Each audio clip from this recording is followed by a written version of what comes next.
Welcome to the channel. If this is your first time finding us, we are a Heroclix channel which focuses mainly on the competitive game.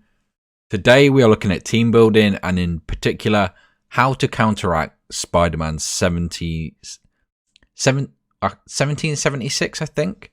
We're going to bring him up anyway. We're going to have a look at what he does and how we can beat him. So this is the dial we're looking at. The dial is okay itself, but it's more his traits and what he does. He's got the keyword manipulation of all the chasers from the Carnage set, so he can add soldiers to the Spider-Man family, which is quite good. It's quite a common keyword, but it's his trait, the general that founded a nation. Leadership, super senses. Opposing forces have action total -1, a minimum of 2. Opposing characters within 6 squares can't use leadership or autonomous.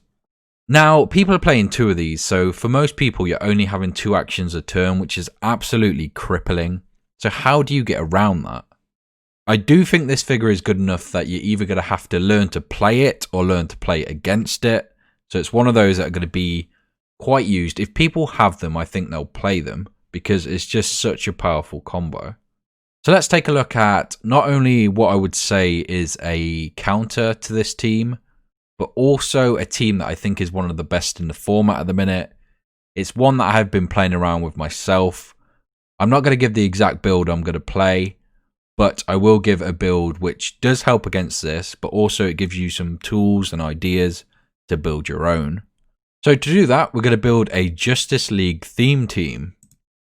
Now the reason for that is this guy right here, Dr. Fate. So if we take a look at his trait, it says during force construction, you may add Dr. Fate at 10 points if you also have a Dr. Fate starting at 65. For all characters with this trait, if you have 2 to 4 characters named Dr. Fate on your force, action total +1. If you have 5+, action total +2. So you can see where this is going. If we can get 5 of these on a team, the Spider-Men are basically not affecting us, because we will have 3 actions other than that, and then we've got leadership as well. So we're going to get 4 actions against them. So they're almost wasting, well, they're definitely wasting the traits of 100 or so points on their team, which is always a good thing. And like I say, I think Spider-Man's 7076 will be quite common. I know it is a chase, so it depends who can get their hands on them. But this video is aimed at how to beat it, so let's work out how. So we add our Dr. Fate. My team build will be on the left here. I'll probably do some zooming in and stuff so you can see it a little better. To get the +2 total, we need 5+ characters. So we're going to add 4 of these. So far, this team has 5 action total. But now we need a leadership to take that up to 6. The other good thing is other trait. So you can roll, and if you get a 6, you can take it off a Justice League with 100 points or less. They don't have to be adjacent. It is not leadership. It's just a way to remove tokens, which is also another great way to use multiple characters if you are being restricted. So it's another way to combat the Spider-Man. But like I say, other than Spider-Man, this team I think is one of the best in format anyway. We've obviously got stuff like Jason and Vulture, which is just bonkers. But we've got something equally as bonkers, and that is Batman. Singing Batman Prime, which, if you don't know what it does, basically full map, it can either in-cap, mind control, or penetrating psychic blast, and it attacks everyone. So that is just, it's unbelievable this figure's been made. He does need line of fire, but he doesn't need range. He just targets them if he can see them, which is incredible. He sees through hindering. You may also notice he's got 12 attacks, so that seems pretty good. So if I add in this guy in, we need a way. I know he's already got 12 attack, but we need a way to bump his stats. The thing is, if you use Psychic Blast, I would suggest you want to probably knock him down a few clicks, because if someone hits him, he's going to die anyway. Or you're going to use his Mastermind. So I'd at least knock him onto his second click if you can. So for that reason, we're going to add the Force Blast ring, just to knock him into a wall, power him up a little more. He's got the same attack, but he's got slightly more damage. I know what you're thinking. 2 damage, probably not worth doing. And for the most part, I would agree. I think you should be mind controlling. Not only does it disrupt their team and you can move characters apart and attack each other, it lets you pick at them before they get to you. But let's say their characters are Battle Fury. Let's say he's a temp pole and it's not really worth mind controlling. You can just shoot them. So he's got 2 damage. Also, we surround him with Dr. Fate. So he's got 3 enhances, making it 5. So now you can see why this Batman is so good. So that is only 145 points of our build so far. And I think this not only deals with Spider-Man, but it deals with a lot of other teams as well. But we've got to round up the rest of the Justice League, so let's take a look at what else we could add. Now, I do actually know what I've added. I might as well show you another combination which I like, which is the starter set from this. Here we go. So I would say add Martian Manhunter at 40. Let's take a look at what he does. Basically, he's got leadership, which we need. But also he can power action. Choose another friendly character with 0 or 1 action tokens that shares a keyword, and then move them up to half their speed. Now, it does let you do stuff with Batman if he's maybe stuck in combat or you need to move him to reposition. That's normally not what we're going to do though. We're going to be moving this Superman. So if we add him as well, that's another 60 points. But basically he gets +2 speed, so you replace them modify. So he'll go down to 5. +2, so he'll move 7 from Martian Manhunter. Then he's got sidestep. Then you can move him his full length because he's got this special. 3. Place Superman adjacent to an opposing character he knocked back at least 1 square this turn, and then make a close attack targeting that character. So ideally the way this works is you use Batman to mind control them over to your side. You use Martian Manhunter to move Superman 7 squares, then he can sidestep. Then, using the ring, which is the influence ring, you can knock back a character within 3 squares.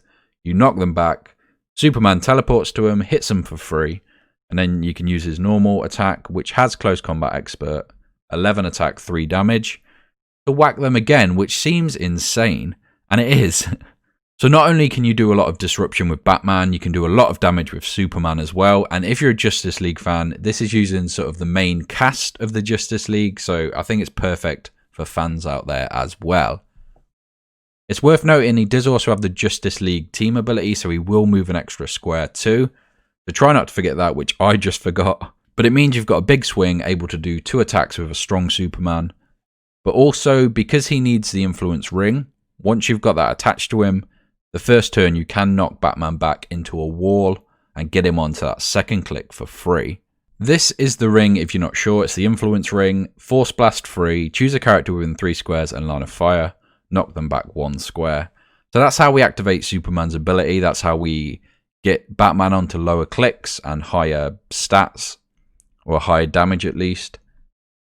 We'll just add that as well. That takes us up to 250. So these last few points is where my team differs on what I'm going to show you here and what I'm going to try and play in playtest. Me personally, I'm going to use the Atom for 40 points. If you don't know what he does, when he's adjacent and the character moves, he can be placed next to him. So when Superman flies across the map, you can follow him, which means the Atom can attack as well. So now you're not hitting twice, you're hitting 3 times, and they've got a lot more to deal with. But if you're trying to beat Spider-Man 7076, let's take a look at the best way to do that, because I don't think the Atom is. In that case, I would say we go to the common. Okay, so it's the rare Amanda Waller. Basically, during Force Construction, you choose a friendly character of 125 points or less with the Batman family keyword. Obviously, in our team, that's going to be Batman. They gain the future keyword, which isn't important. At the beginning of the game, choose a combat value. This game, that chosen character modifies that combat value +1. So if you can see that you're going to need to be using Penetrating Psychic Blast, up his damage, that's fine. Normally you're going to choose attack, even though it is really high anyway. It's always helpful just to guarantee those hits. But as well as that, she's got Leadership, Outwit, and Perplex. All fantastic support abilities. And when she uses it on a result of a 6, instead of the normal effect, she can remove it from a friendly character anywhere. This is important because normally Superman is going to be flying across the map and you're not going to be able to get to him with other characters. So having Dr. Fate special, Martian special, all of these where if you roll a 6, you can remove it from anywhere, helps massively. Now that's 285 points.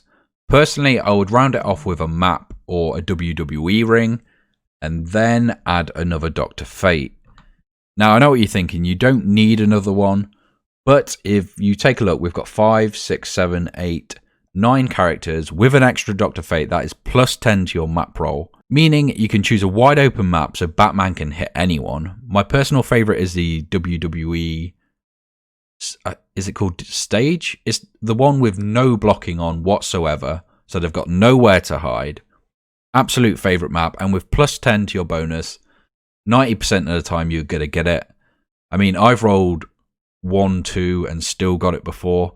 Plus 10 is absolutely huge. So there you have it. I have seen people play very similar teams to this, but slight variations. I do think this is the best version, other than possibly the Atom, which I think might be better against most teams, but not against the Spider-Man one. And since that was our target in this episode, I do think this team's better, and this is one I would suggest for you guys to test out and maybe change it yourselves. There is a lot of good Justice League stuff out there. But this is my team. This is for you guys to test out and modify how you wish. Hopefully you've enjoyed this episode. Let me know in the comments which figure you want me to use or combat next. And until next time.